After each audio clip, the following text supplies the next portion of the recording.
When I first moved into this area, it was quite a slum area.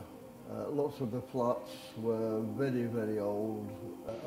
All those have been demolished now and new buildings have gone up, and we've got lots more open space to what we had at the time. So this estate was considered, by the residents anyway, as a sink estate. Lambeth would never admit that, but they called it a sink estate. That means, you know, they just dumped everybody here. There was a lot of crime, lots of kids hanging around on the street corners. They found babies dead in the chutes. Maybe they were miscarried or stillborn or whatever. They just used to throw them in the chute. I remember when I first got elected, I was just horrified at the state of some of the housing, the big estates. I remember some of the tower blocks. You could walk up those tower blocks and there wasn't a window in the communal areas that wasn't broken.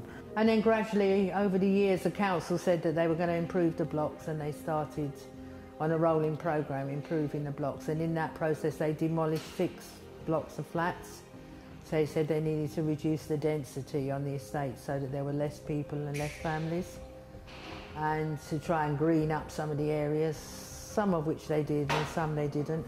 There's the area just on the Vauxhall Pleasure Gardens, which years ago was a bit of a no-go area. It was daunting walking through it at night. It was run down, it was dark, it was poorly planted.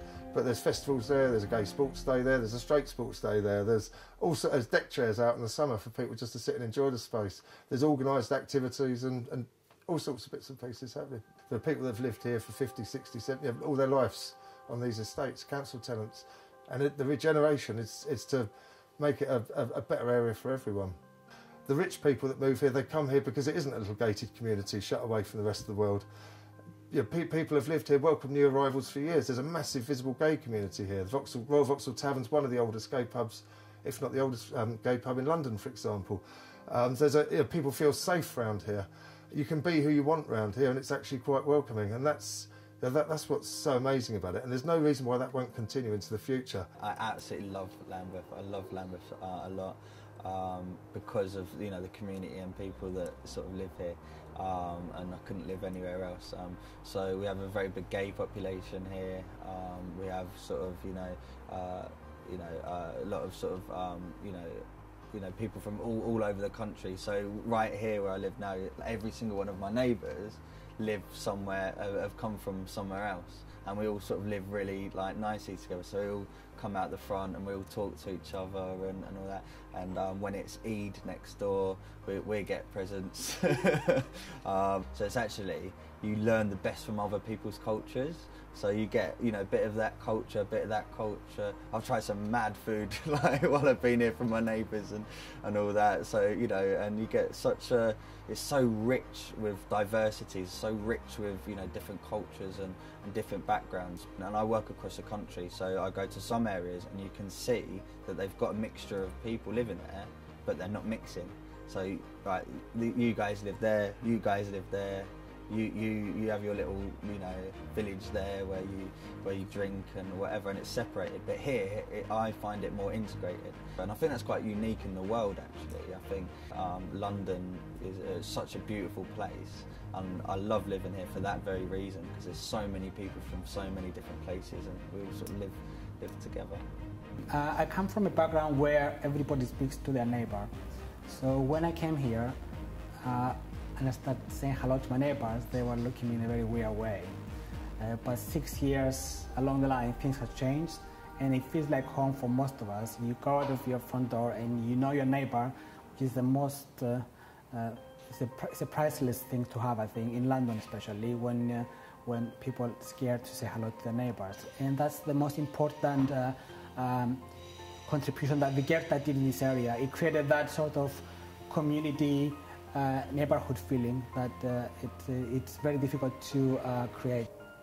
Vigetta's contribution to the community, it goes beyond comprehension these days. It starts from a very low level, just talking to somebody in the street and hearing their concerns and helping them on their personal problems, and goes to the other end of the scale, which is the playground or the community center, the Carmelita Center, where it was a derelict building. We took it on, we fundraised, we revived it, and now most of the local community events take place there. You know, the events that we have, just people to be able to socialise and stop being lonely and being able to network and know that they've got somewhere to come and meet people who can help them. I became involved in the Well London project having lived on the Vauxhall Gardens estate for a couple of years, and I was a member of Vergerta, the Residents Association, and the opportunity came to get involved in the very early stages of the Well London, looking at the community and what they wanted. The area was identified as having poor dental health amongst the young people. And then looking more deeply, there's issues around sort of the mental well-being and health, general physical health issues, things like healthy eating and general sense of healthy community. And so once it was identified as an area that needed some attention for dental health, then that broadens out to, okay, so what's going on around here, why would that be, and then what are the other needs that the community have? And that's where the community cafes came in place, so people were asked what would they like to have in place to make it a better place to live. And a lot of the projects that have evolved from those early days. Greater Sparkworks was founded when I came to work in Lambeth, having been made redundant from the youth offending service in a prison where I worked as an art tutor. In 2003 I came to Lambeth and been working ever since with young people, with elders, with children, doing lots of youth work, employment training through the arts. We run a fashion training course, an upcycling and markets training course, the film and media skills training course. And so far we got a lot of young people back to work, back to college, back onto another course, into all kinds of volunteering opportunities. We're really amazingly proud of you all. It's been amazing, the success rate. I became involved in Oval House in the late 1960s. We were one of the first theatres to open our doors to gay theatre, lesbian theatre. We did creative play projects all over Brixton and Vauxhall every Christmas, summer and Easter. I know a bit about Well London. I'm critical of Well London, like I'm critical of everything, because I'm critical of myself as well. I think the way it started was wrong. I think they came in heavy-handed. They didn't quite listen to the area. They wanted to impose from above. I think the way it was funded was wrong. I think now it's beginning to sort itself out much better. I think it's learning to deal with issues that affect people's health rather than just the one issue. What I've learned is, although a lot of people on the outside looking in think that areas like Vauxhall have these dark, grim estates, they're not. They're fantastic. In those estates are, to me, the future Shakespeares, the future dancers, the future Van Goghs, the future Sam Becketts. They live on these estates. My role model, he's my granddad. He's always said to me, things won't come to you, you've got to work hard for it. If you be nice to someone, obviously they can pay you respect back. Just give yourself a good name. Well, in this area there is Vergerta. They make football teams, they make tennis teams. There's near Vauxhall Estate, there's it's called Spring Gardens. There's a big building, sports centre for young people and older people to go to. There's this youth club, of course. There's a community centre right around the corner that you can sign up to play football tournaments at. And there's also Old Baileys, I think once a year, something around that. You get to see Michael Jordan. It's a good place to go to. The activities I participate in is football, cricket, hockey, there's a gym and basketball. Ping pong, cage cricket, football. Football, cricket, hockey, table tennis, the gym, snooker. Football, gym, ping pong, music.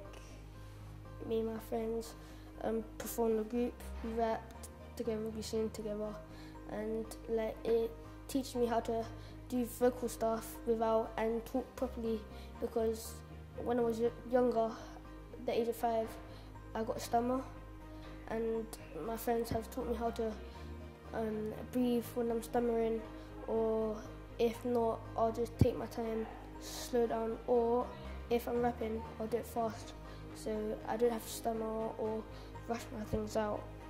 My dreams personally are to make it big as a black person in living in like London and stuff. You don't get many good jobs and stuff, so I think my dream would be to make it really successful to prove to other people that it can happen.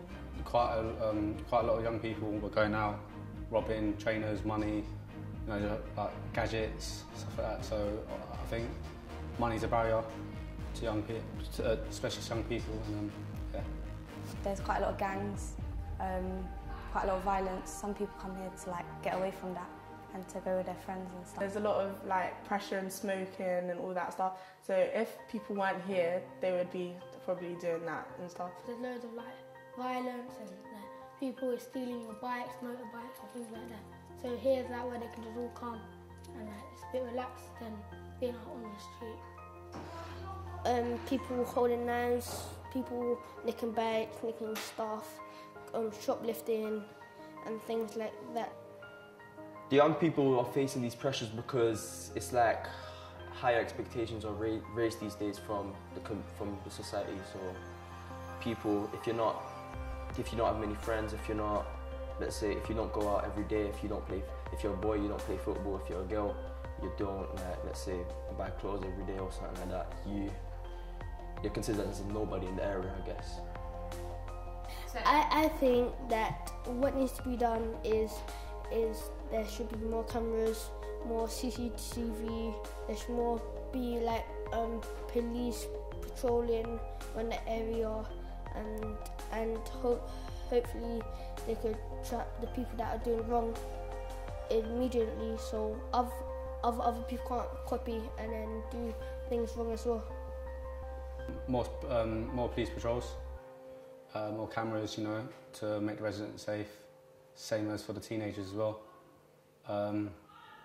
Yeah. I think what is needed is more youth clubs, because this is like the only youth club around here. So yeah, quite a lot more youth clubs. There's not enough workshops for the young people, and not enough, like sports activities. Instead of like a one-day workshop, would be like an ongoing thing. So it keeps the kids and teenagers off the streets. I think that Lambeth should put more money into youth clubs and funding. They're knocking down like most of the places where the kids like usually play and turning it into houses and things like that. A lot of this building work that's happening, starts at millions of pounds. I'm never going to be able to afford it and live in this area or buy. And I think with a lot of these houses being built, many of them are empty properties. So a lot of people were, foreign investors, for example, sort of buying property and then not living in there.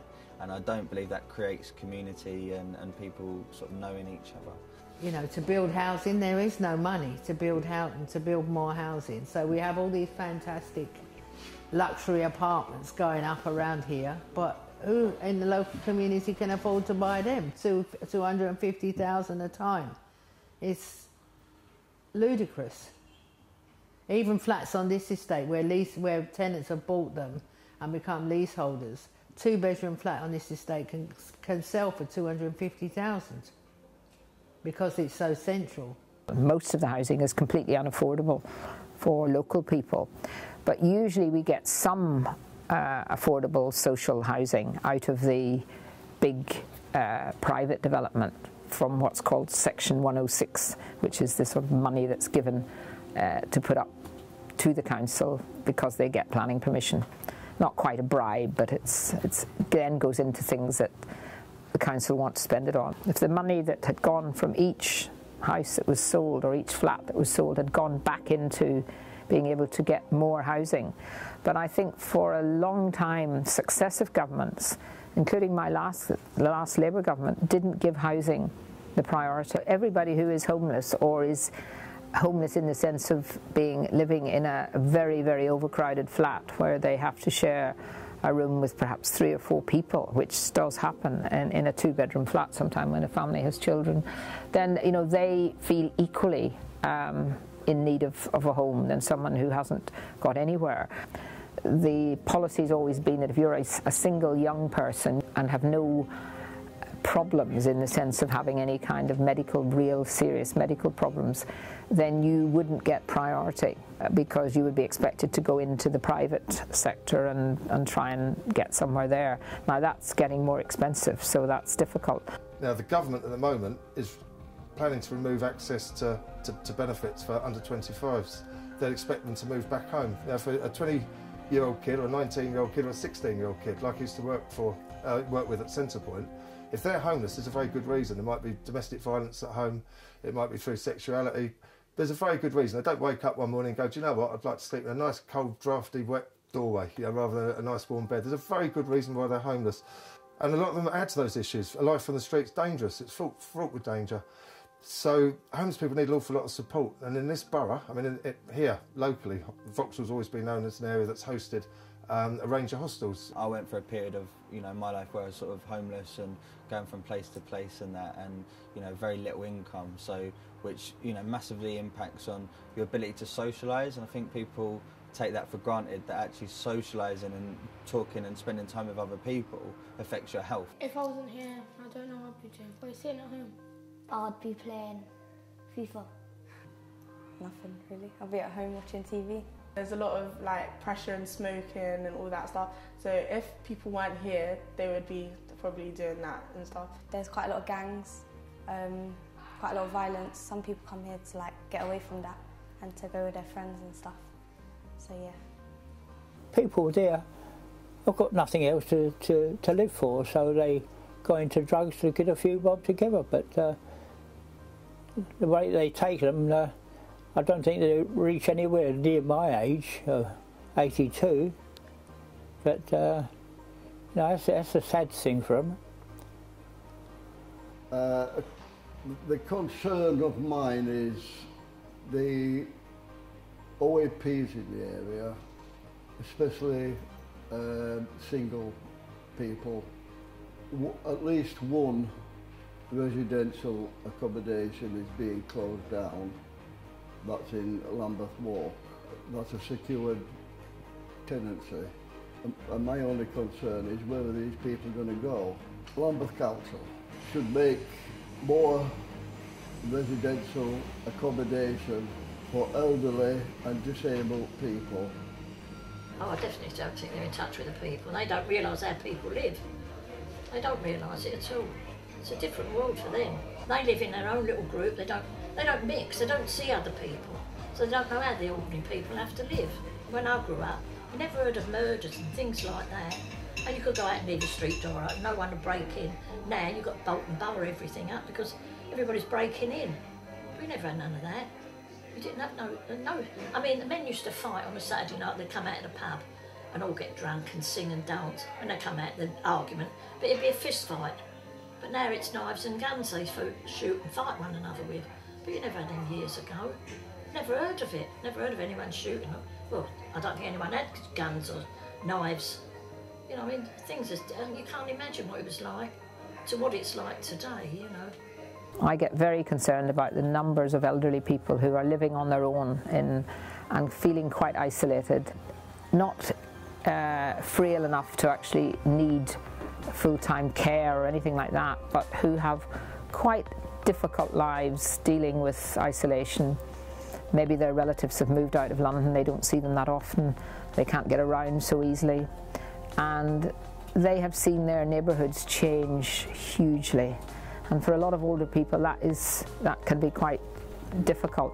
And it is happening for a lot more young people. Take time to just go and talk to their neighbours. I like change, personally I do like change, and Vauxhall is undergoing big change. The only criticism I can put on the table is that the community maybe sometimes was left outside the game. When consultations took place about the developments of the riverfront, some of the views that community had probably they haven't been acknowledged. So now that some of these developments went ahead, the community seems to, not feeling very happy about them. But saying that, Vauxhall needed a change, and the biggest change that is needed is the London Juratory, the roundabout basically, that is bang in the middle of Vauxhall and splits Vauxhall in two and makes Vauxhall looks like being just an interchange. It's one of those regeneration projects that definitely needs to go ahead. But because it's such an important project and it sits in the middle of Vauxhall, I think lessons need to be learned, and before they decide what to do with it, they need to consult the people that live here, and Vigerta, that represents 3,000 people, are the people to ask and listen to. The councils will often, or anybody will come along and say, oh yes, we're consulting. But really what they're doing is they've already made a decision, and they're trying to tell us this is what's going to happen, and then they tell us we've consulted.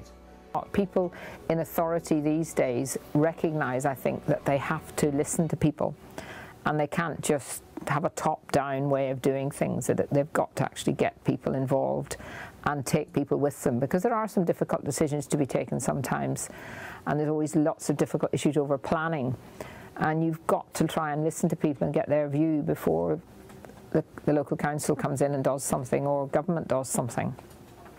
I would say that there's some councillors who have been brilliantly supportive.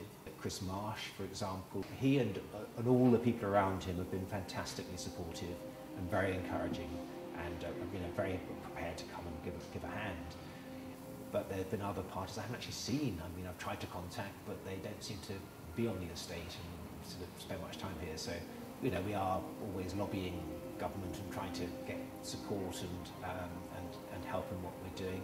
We want more local people to get involved, really. People are always asking me to be a councillor, but I ain't in that. I've got enough headaches without that.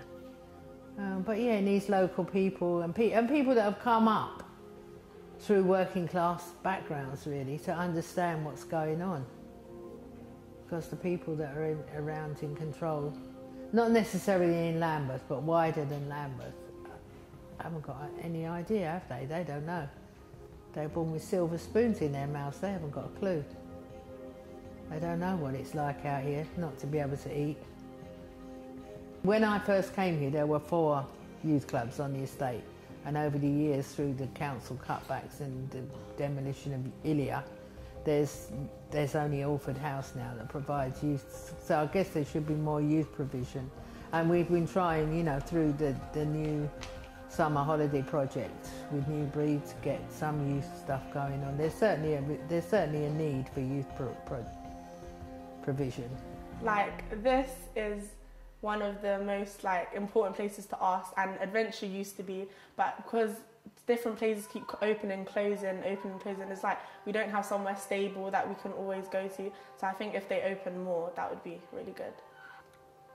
There's not enough workshops for the young people, and not enough, sports activities. Instead of a one-day workshop, would be an ongoing thing. So it keeps the kids and teenagers off the streets. Around the corner we had a lot of problem with sort of drug issues on a certain street. A colleague of mine, because I worked just around the corner as well, and he found all these needles on the floor, and it was literally outside a park, and that scares people.